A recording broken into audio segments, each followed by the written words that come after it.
At 11:14 a.m. on May 10, 1945, First Lieutenant Robert Klingman reached 38,000 feet above Okinawa, pursuing a Japanese Nick reconnaissance plane.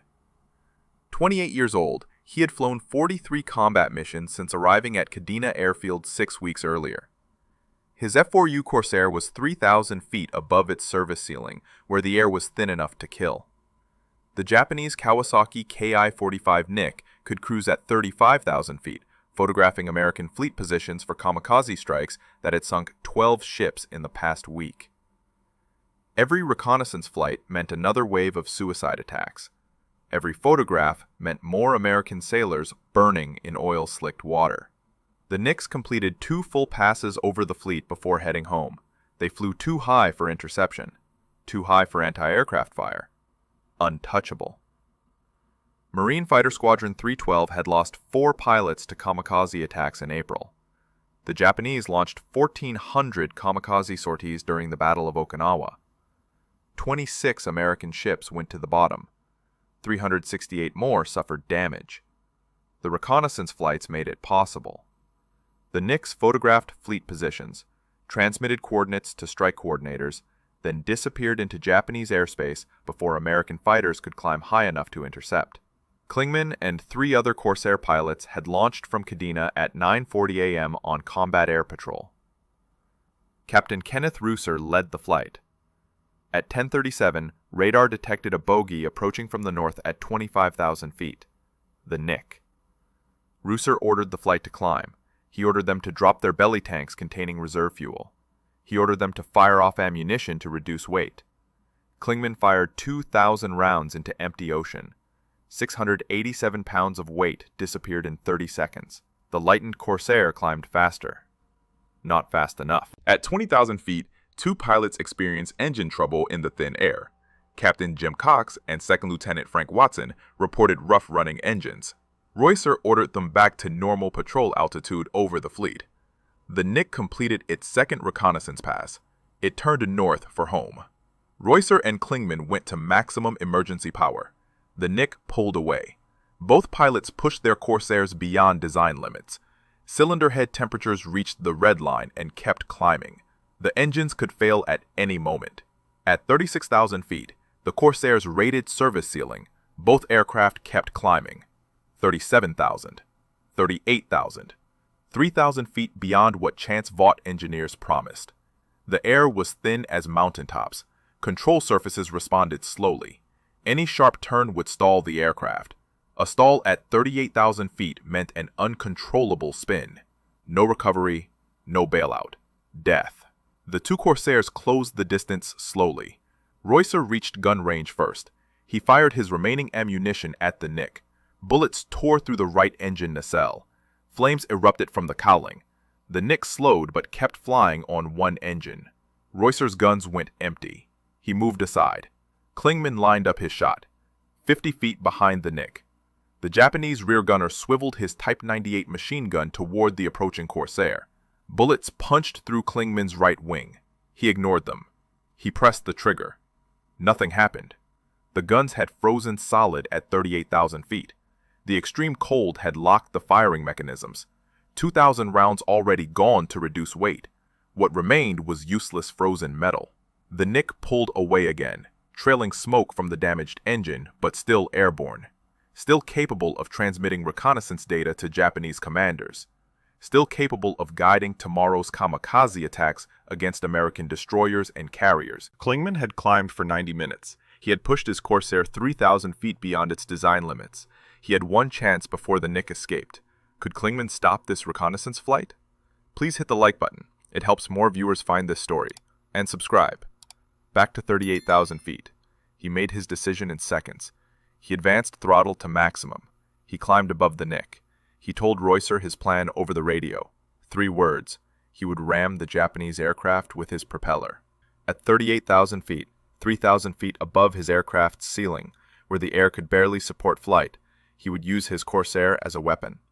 The 4-bladed Hamilton Standard propeller spinning at 2,000 revolutions per minute became his only gun. He nosed down toward the Nick's tail. The Japanese rear gunner fired frantically. Bullets tore through the Corsair's right wing fabric. Klingman held his dive. 20 feet, 15 feet, 10 feet. The propeller blades closed the distance. The Nick's tail section filled his windscreen. Metal contacted metal at 300 miles per hour. The propeller blades chewed into the aluminum rudder. Pieces of metal flew past the cockpit canopy. The Nick shuddered violently but kept flying. Klingman pulled up for a second pass. His Corsair shook violently. The damaged propeller created severe vibration through the entire airframe.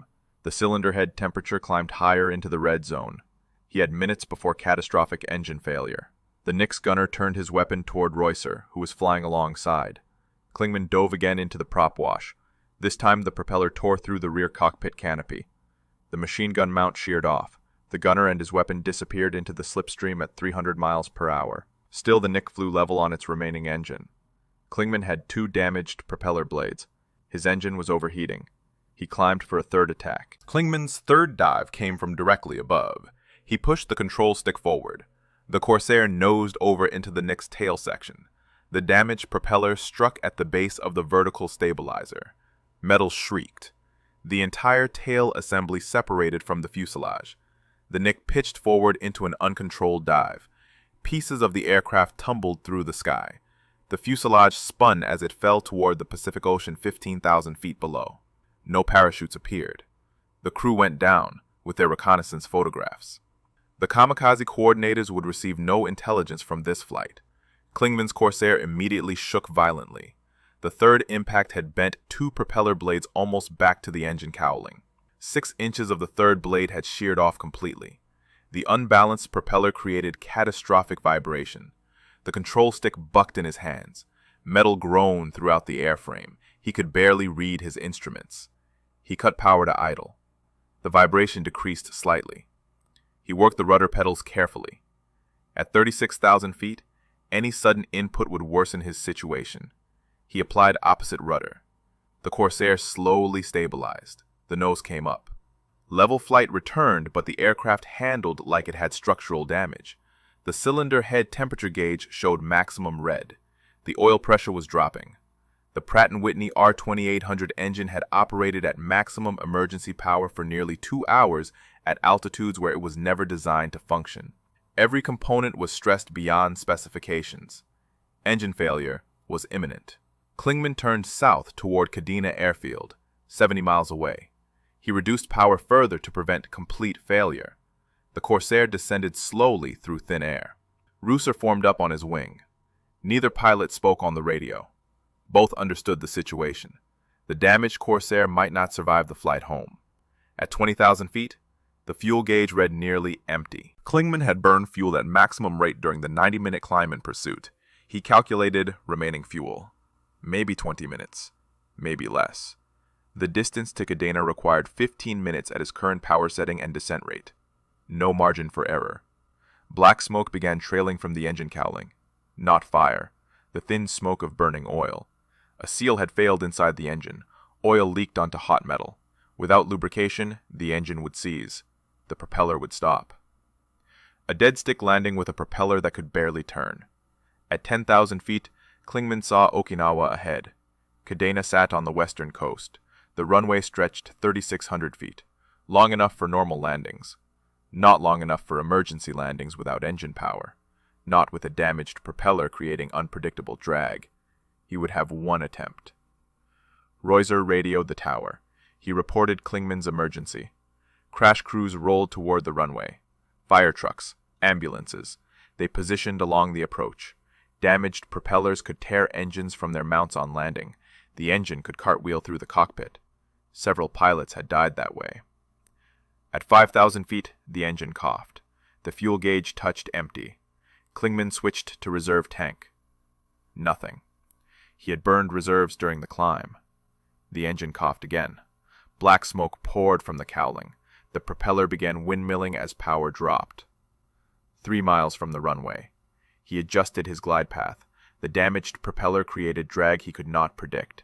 The aircraft handled unlike any emergency he had trained for. He lowered landing gear manually. The hydraulic system had enough pressure for one extension. The wheels locked down with green lights. At 1,000 feet, the engine quit. The propeller stopped. Complete silence except for wind over the wings. Klingman trimmed for best glide. 85 knots. He aimed for the runway threshold. He would land and use maximum braking. The alternative was rough terrain before the runway. At 500 feet, he was high. The Corsair would float past the threshold. He slipped the aircraft sideways to lose altitude. The damaged propeller caught wind wrong. The nose yawed. He corrected with rudder. 200 feet. 100 feet. The threshold passed beneath. The main wheels touched down 800 feet past the threshold. 2,800 feet remaining. Klingman stood on the brakes. The Corsair slowed, but the locked propeller created no drag. Normal propellers windmilled and helped deceleration. His was useless. 1,800 feet. 1,400. 1,000. The aircraft rolled toward the far end at 40 knots. Crash crews raced alongside. Klingman pumped the brakes hard. The tires smoked against concrete. 30 knots. 20 knots. The runway end. The runway end approached. 600 feet. 400. 200. The Corsair stopped with 300 feet remaining. Klingman shut down all systems. His hands shook. Ground crew swarmed the aircraft. They stared at the propeller. 2 blades bent to the cowling. 6 inches missing from the third. Bullet holes in the wing. Oil covering the engine. The Corsair looked destroyed. Maintenance crews inspected the damage. They declared the aircraft beyond repair. The engine was destroyed. The propeller unusable. Stress damage throughout the airframe. They would strip it for parts and scrap the frame. Klingman had killed an enemy reconnaissance plane and destroyed his own Corsair simultaneously. Intelligence officers debriefed him immediately. Navy regulations required pilot statements within hours of combat. Klingman described everything: the frozen guns at altitude, the decision to ram, 3 propeller attacks, the Nick's tail separating, the dive without parachutes, the entire engagement at 38,000 feet. They confirmed the kill. Reusser had witnessed it. The Nick went down with its crew and reconnaissance data. No kamikaze strikes would use those photographs. No American ships would burn from that intelligence. The mission succeeded despite impossible circumstances. 2 days later, Klingman experienced hydraulic failure on another mission. He bailed out over ocean. A destroyer recovered him after 30 minutes in the water. He returned to Kadena and flew the next day. But what he did on May 10th would define his entire war service. At 38,000 feet, with frozen guns and no alternatives, he had turned his aircraft into a weapon. Robert Klingman was born January 12, 1917, in Binger, Oklahoma, one of 9 children. The Great Depression hit his family hard. His parents sent him to Fort Sill for civilian military training during summer 1934. The government fed and clothed participants for 30 days, free relief for struggling families. Klingman learned military discipline and discovered he wanted more. He enlisted in the Marine Corps August 1934 at age 17. Basic training at Parris Island. Assignment to Marine Barracks, Washington, D.C. as a drummer in the ceremonial unit. 4 years of service, sending paychecks home to his mother in Oklahoma. Discharge in 1938. He returned home and opened a burger cafe. The business barely survived. His brother encouraged him to join the Navy in 1940. Better pay, better opportunities. Klingman enlisted and reported to USS Tennessee as aircraft maintenance mechanic. He advanced to first class quickly. His timing was terrible. December 7, 1941. Japanese aircraft attacked Pearl Harbor. USS Tennessee took 2 bomb hits. Klingman was ashore at San Diego completing carrier training when his ship burned. He finished carrier operations training September 1942. The Navy discharged him to inactive reserve and selected him for aviation cadet training. He was 25 years old. Most cadets were 19 or 20. He worked harder than younger men to keep up. He finished top 10% of his pre-flight class. Flight school at Naval Air Station Corpus Christi. Graduation and commission as Marine Second Lieutenant. Orders to Marine Fighter Squadron 312 at Parris Island. Training on the F4U Corsair. The aircraft was new to carrier operations. The Navy preferred the easier F-6F Hellcat. The Marines got Corsairs for land-based operations. VMF-312 trained for 6 months. They deployed to the Pacific in March 1945. The squadron arrived at Kadena Airfield early April. American forces had captured the field during the initial Okinawa invasion. Japanese resistance continued across the island. The battle would last 82 days, the longest and bloodiest Pacific campaign. 12,000 American deaths, 77,000 Japanese deaths, 150,000 Okinawan civilian deaths. The kamikazes were worse than ground combat for the Navy. Japanese pilots flew loaded aircraft directly into American ships. Conventional attacks could be evaded. Kamikazes only needed to hit once. A 500-pound bomb on a Zero fighter became a guided missile. American destroyers and carriers burned from single hits. The Japanese called the tactic tokotai, special attack units. American sailors called them kamikazes, divine wind.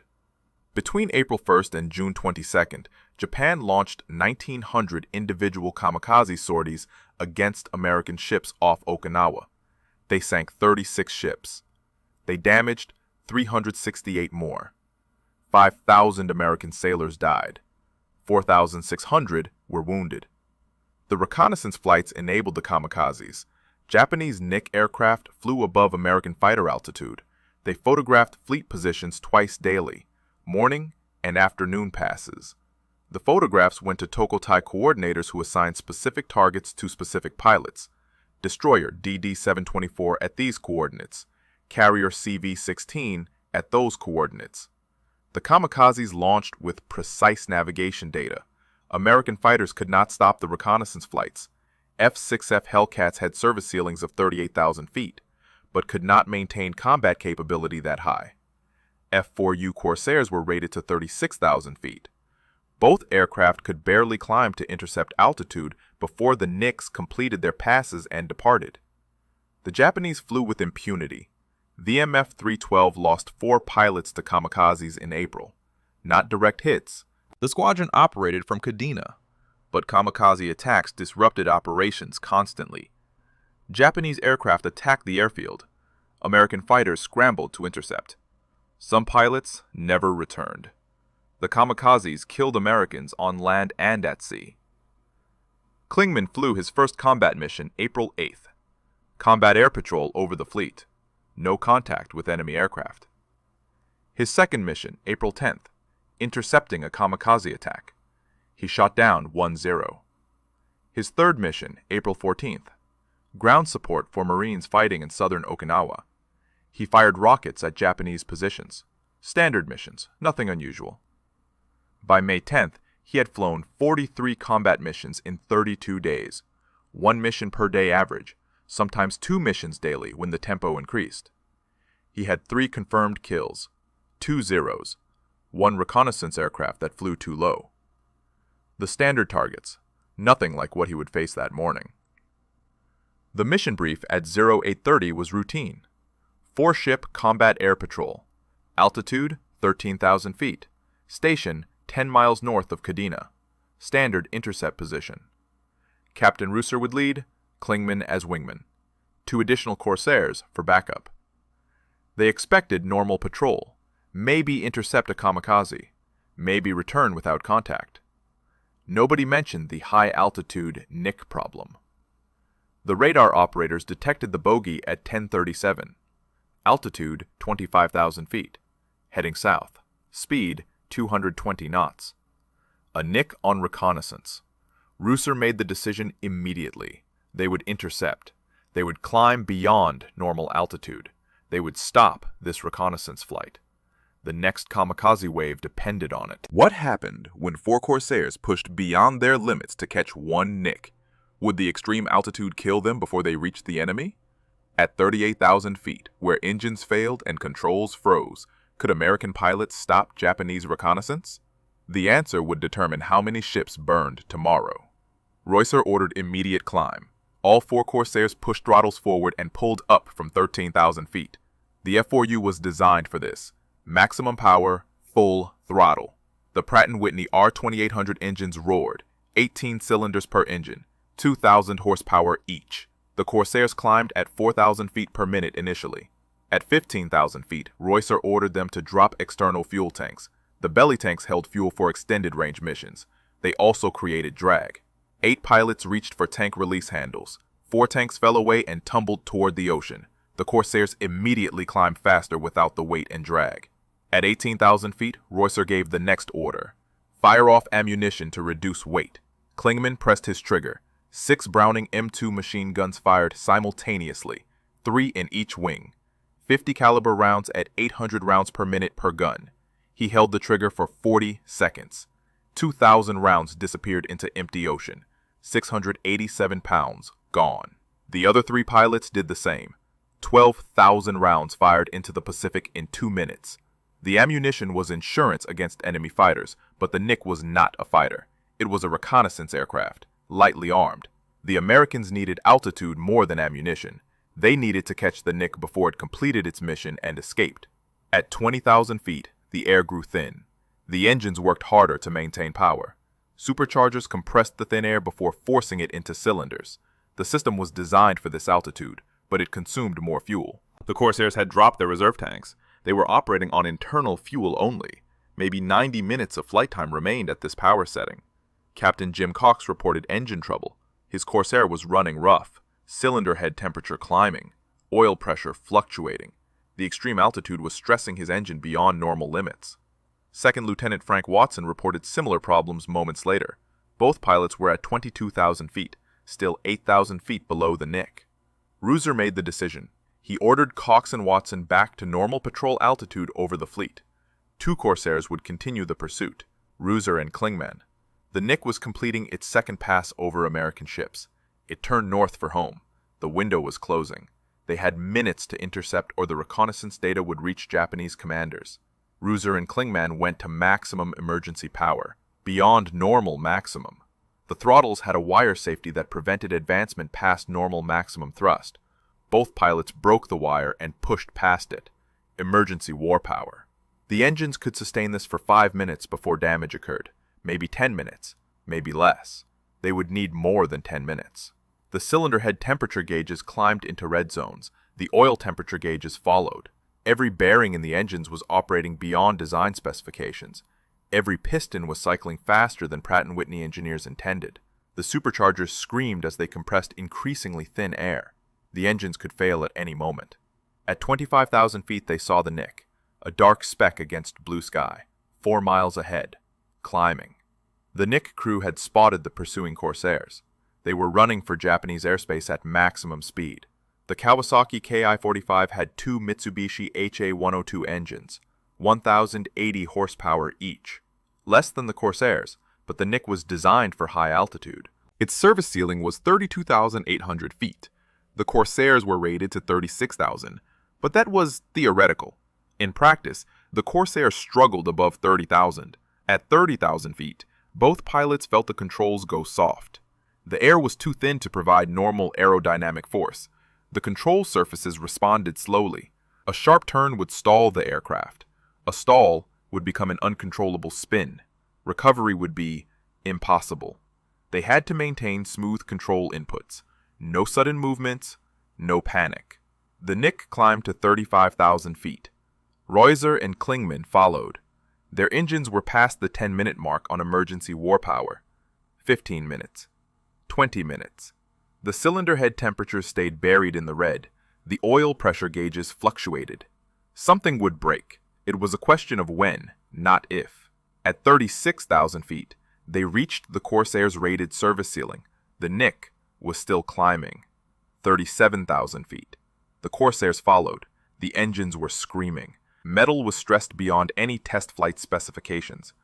Vought engineers had never imagined their aircraft would operate at this altitude with this power setting for this duration. Nobody had designed for this scenario. At 38,000 feet, 3,000 feet above design limits, the 2 Corsairs finally closed within gun range of the Nick. The Japanese aircraft was 1 mile ahead. Reusser was slightly faster. His Corsair reached firing position first. He lined up behind the Nick's tail. The Japanese rear gunner saw him coming. The Type 98 machine gun swiveled toward Reusser's Corsair. Reusser fired first. His remaining ammunition tore into the Nick's right engine. The engine cowling shredded. Flames erupted. Black smoke poured from the damaged engine. The Nick slowed, but continued flying on one engine. The rear gunner fired back. Tracers arced toward Reuser's aircraft. He broke left to evade. His guns went empty. He had fired everything. Klingman moved into position, 50 feet behind the Nick's tail, the perfect firing position. His finger found the trigger. The rear gunner turned toward him. The Japanese machine gun fired. Bullets punched through Klingman's right wing. Fabric tore, metal pinged. He ignored the impacts. He pressed his trigger. Nothing. He pressed again. Nothing. The guns were frozen solid. What happened when a pilot reached his target after 90 minutes of climbing, only to discover his weapons would not fire? Could Klingman stop the Nick without guns? At 38,000 feet, where the air was too thin to breathe and engines operated beyond their limits, what options remained? Klingman's mind calculated options in seconds. Return to base meant the Nick would escape. The reconnaissance photographs would reach Japanese commanders. Tomorrow's kamikaze wave would use that intelligence. American ships would burn. Sailors would die. The mission would fail. He could ram the Nick directly, fly his Corsair into the Japanese fuselage. Both aircraft would go down. Both crews would die. But the mission would succeed. The reconnaissance data would sync with the Nick. It was a kamikaze solution, the Japanese way, not the American way. There had to be another option. The propeller. 4 blades, 13 feet 4 inches diameter. Hamilton Standard Hydromatic. 3-blade version on early Corsairs, 4-blade on later models. His was 4-blade. Spinning at 2,000 revolutions per minute. 40,000 pounds of thrust when the blade tips broke the sound barrier. The propeller could cut metal. He advanced his throttle and climbed above the Nick. He told Reuser his plan over the radio. He would use the propeller as a weapon. He would strike the Nick's tail section. The propeller blades would cut through aluminum. The tail would separate. The Nick would lose control and crash. Both pilots knew the risk. The propeller could shatter. The Corsair could go down with the Nick. Reuser did not question the decision. He moved his Corsair to the Nick's flank. He would distract the rear gunner. Klingman positioned himself 200 feet above the Nick. He nosed over into a shallow dive. The Corsair accelerated slowly in the thin air. The Nick grew larger in his windscreen. 150 feet. 100 feet. 50 feet. The Japanese rear gunner saw him coming. The machine gun swiveled upward. Muzzle flashes. Tracers arced toward the Corsair. Bullets struck the right wing. More fabric tore. Metal pinged against the airframe. Klingman held his dive angle steady. He aimed for the Nick's vertical stabilizer, the tail fin, the rudder. The propeller would strike there first. 20 feet. 15 feet. 10 feet. The propeller disc filled his view. 4 blades rotating at 2,000 RPM became a circular saw 4 meters wide. The Nick's tail section centered in that circle.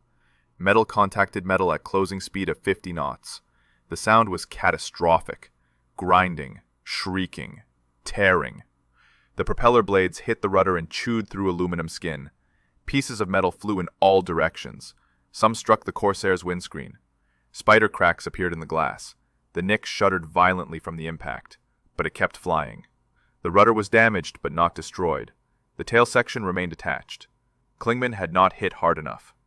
He pulled up and climbed for a second attempt. His Corsair shook violently. The propeller was damaged. At least one blade was bent. The imbalance created severe vibration through the entire airframe.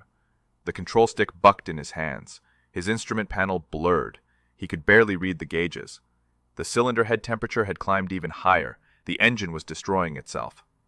The Nick's rear gunner tracked Reuser's Corsair. The Japanese gunner fired at the easier target. Reuser broke right to evade. The gunner followed. Klingman dove again. This time he aimed for the rear cockpit, the gunner's position. He would remove the defensive weapon before his third attack. The dive angle was steeper. The damaged propeller screamed as it accelerated. The vibration worsened. Metal groaned throughout the airframe. Klingman fought the controls to hold his aim point. The rear cockpit grew larger. The gunner spotted him at the last second. Too late to fire. The Japanese soldier's face was visible through the canopy glass. Young, maybe 20 years old. Terrified. The propeller struck the rear canopy at full force. Glass exploded. Metal shredded. The machine gun mount tore free from its base. The gun and gunner were flung into the slipstream at 300 miles per hour. Both disappeared into thin air. The rear cockpit was gone, just a ragged hole in the fuselage. But the Nick still flew level on its remaining engine. Klingman pulled up for his third attack. Two of his propeller blades were bent almost back to the engine cowling. He could see them through his windscreen, bent at 90-degree angles. The third blade was missing 6 inches from the tip, sheared off completely. The fourth blade was intact but badly damaged. The vibration was catastrophic. The engine was seconds from failure. He climbed above the Nick one final time. This had to work. His engine would not survive another attack. The propeller could not withstand more damage. He had one chance.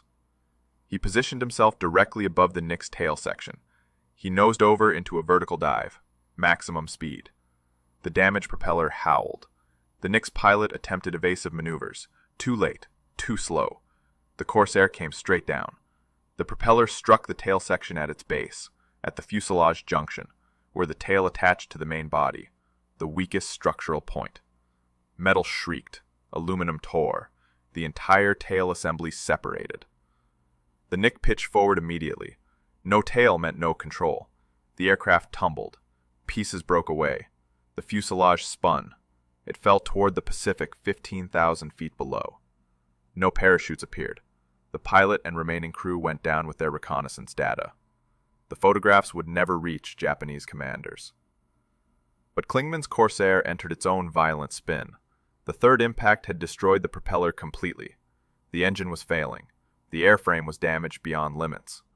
At 38,000 feet, with a dead engine and destroyed propeller, could Klingman survive the flight home? The Corsair spun clockwise. Klingman's vision blurred. The horizon rotated. Sky, ocean. Sky, ocean. The damaged propeller created asymmetric drag. The spin accelerated. Standard recovery procedures did not apply. The propeller was not creating normal forces. The airframe was damaged beyond any training scenario. He was inventing solutions in real time. He chopped the throttle to idle. The propeller stopped windmilling. The asymmetric forces decreased. He applied full opposite rudder. The Corsair's spin slowed but did not stop. He pushed the stick forward to gain airspeed. More speed meant more control authority. The Corsair's nose dropped toward the ocean. The spin continued, but slower. At 36,000 feet, he regained partial control. The spin became a spiral. Still descending, but less violent. He centered the rudder pedals. He pulled back gently on the stick. Too much input would stall the aircraft again. The Corsair's nose came up slowly. The spiral flattened into a descending turn. At 34,000 feet, he achieved level flight. The damaged propeller hung uselessly on the engine shaft. 2 blades bent backward. 1 blade's missing its tip. The 4th blade cracked along its length. The entire assembly was unbalanced. Starting the engine would tear it apart. He was committed to a dead-stick glide. 70 miles to Kadena. Starting altitude, 34,000 feet. Glide ratio approximately 12-1. The mathematics worked, barely. But the fuel gauge read empty. Klingman had burned fuel at maximum rate for 2 hours. The internal tanks were dry. He switched fuel selectors, checking each tank. Main, reserve, auxiliary. All empty. The engine was cold, dead. Even if he wanted to restart it, there was no fuel. The propeller would not turn. He was gliding a 10,000-pound aircraft toward a runway 70 miles away. The oil pressure gauge showed 0. The engine had pumped its last oil during the combat. The seals had failed from extreme heat and stress. Oil had leaked onto hot metal, creating the black smoke he had seen. Without oil, even a cold engine could seize.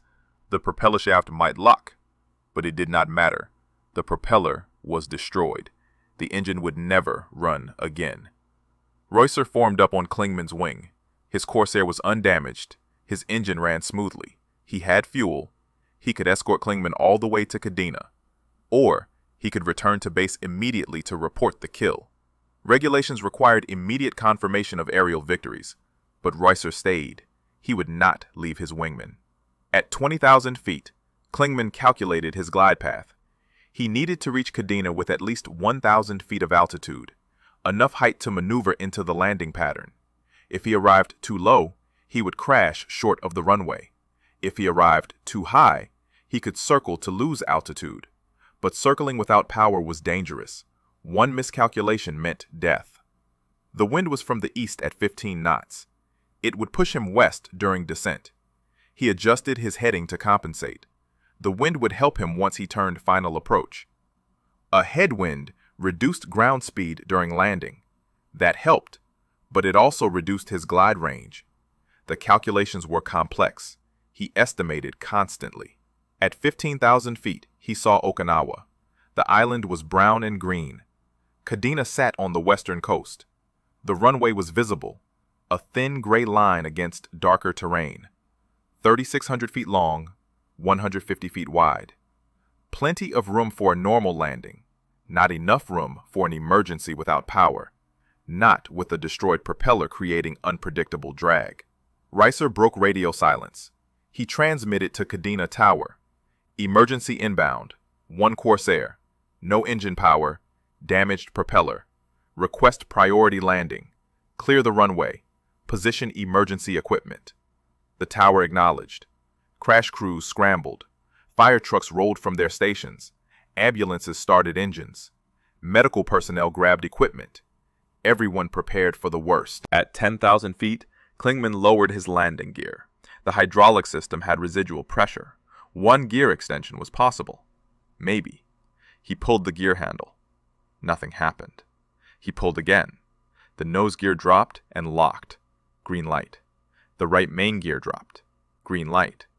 The left main gear stuck halfway. Red light. He recycled the gear handle. Up, then down. The left gear remained stuck. He tried again.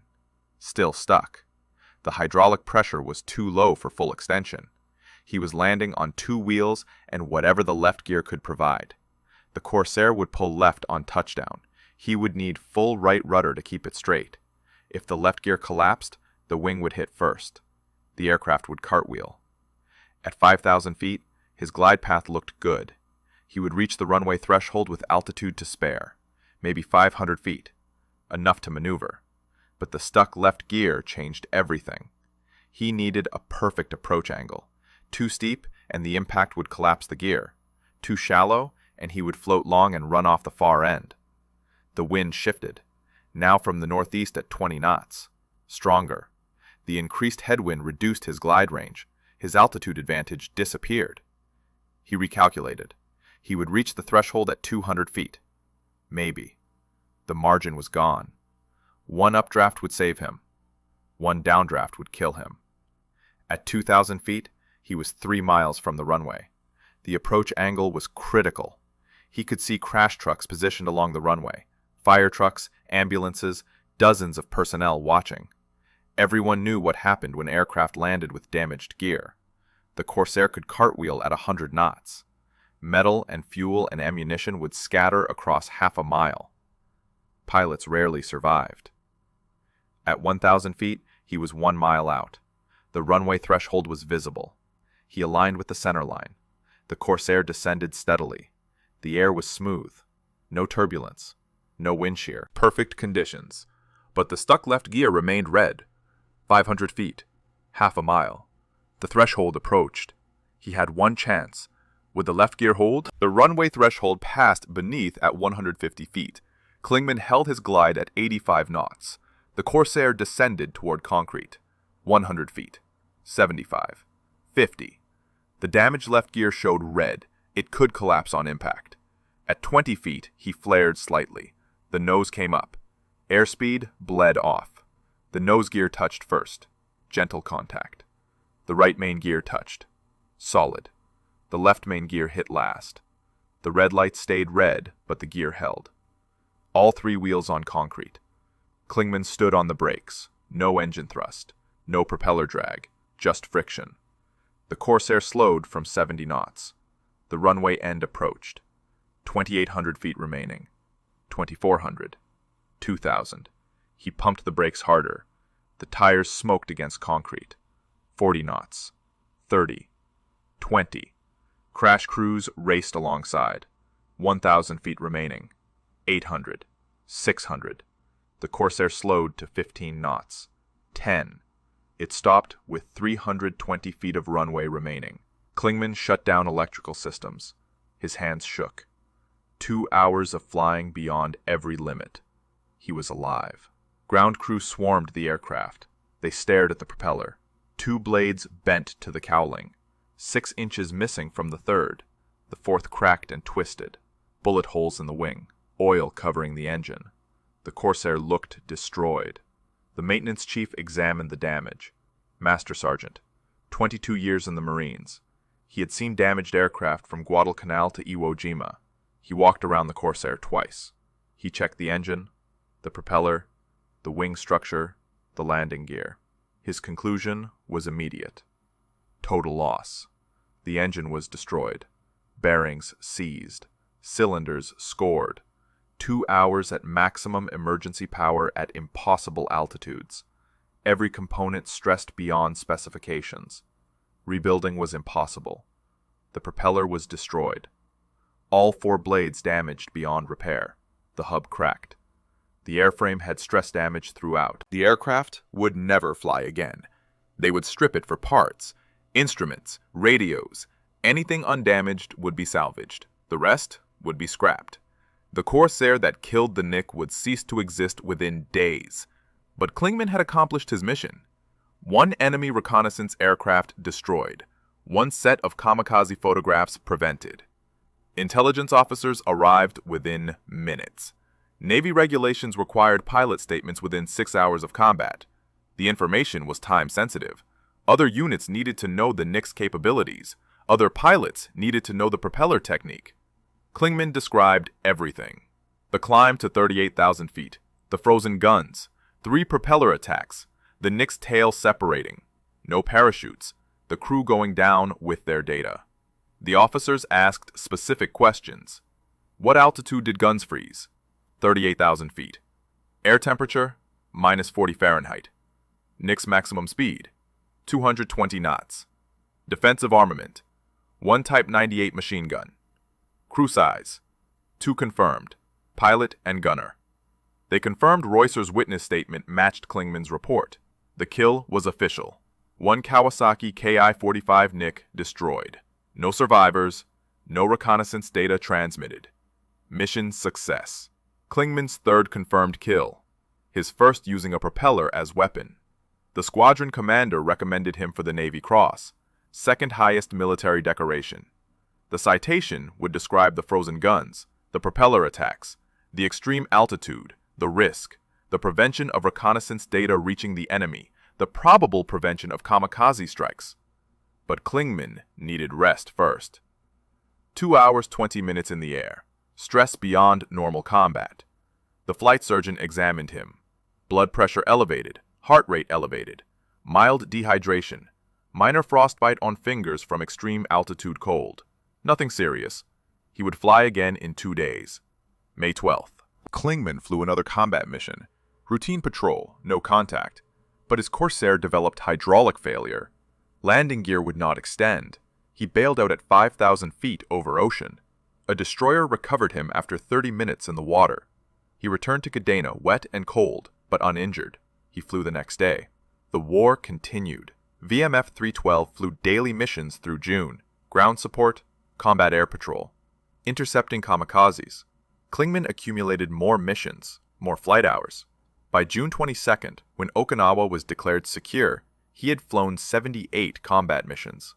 No more propeller attacks, but his May 10th mission became legend. The Navy Cross arrived in July. The citation read that First Lieutenant Klingman had displayed extraordinary heroism and disregard for personal safety, that he had pursued an enemy aircraft beyond his own aircraft's limits, that he had improvised a weapon when his guns failed, that he had destroyed an enemy reconnaissance aircraft, preventing intelligence from reaching Japanese commanders, that his actions potentially saved American lives. Other pilots studied his mission. The propeller ramming technique was analyzed. Could it work again? Was it repeatable? The answer was maybe, at extreme altitude where guns froze, against slow reconnaissance aircraft, when the tactical situation demanded it. But it required precise control, perfect timing, acceptance of high risk. Few pilots would attempt it. Klingman had done it because he saw no alternative. The war ended August 15th. Japan surrendered. VMF-312 remained in Okinawa through September as occupation forces. Klingman flew his last combat mission August 10th, 5 days before surrender. A routine patrol. No enemy contact. The shooting war was over, but the May 10th mission defined his service. At 38,000 feet, with frozen guns, he had turned his aircraft into a weapon. Will you share where you watch from? Back to the final chapter. Klingman returned to the United States in October 1945. He was 28 years old. He had survived 78 combat missions, 3 confirmed kills, 1 Navy Cross, 2 Air Medals, 1 Distinguished Flying Cross. He had bailed out twice. He had landed without power once. He had used his propeller as a weapon once. Most pilots never experienced one of those events. Klingman experienced all of them in 6 months. He married his girlfriend in San Diego. She was Jackie Cochran, not the famous aviator, a different woman with the same name. She had waited for him through the entire war. He kept his parachute from the May 12th bailout. She turned it into her wedding dress. White silk, parachute material. A reminder that he had survived. Klingman stayed in the Marines. The Corps needed experienced pilots for the post-war force. He transitioned to different aircraft. He taught younger pilots. He shared lessons from Okinawa, the importance of altitude, the danger of frozen guns, the value of improvisation when standard weapons failed. Future generations learned from his experience. Korea erupted in June 1950. Communist forces invaded South Korea. The United Nations responded with military intervention. American forces deployed within weeks. The Marines sent units immediately. Klingman deployed as a forward air controller with 1st Marine Division. He coordinated close air support for ground troops. Different role, same war. The air war over Korea was different from the Pacific. Jet aircraft replaced propeller fighters. MiG-15s challenged American air superiority. But the mission remained unchanged. Close air support for Marines on the ground. Klingman directed strikes against enemy positions. He marked targets with smoke. He talked pilots onto coordinates. He saved Marine lives daily through accurate air support. He served in Korea for 13 months.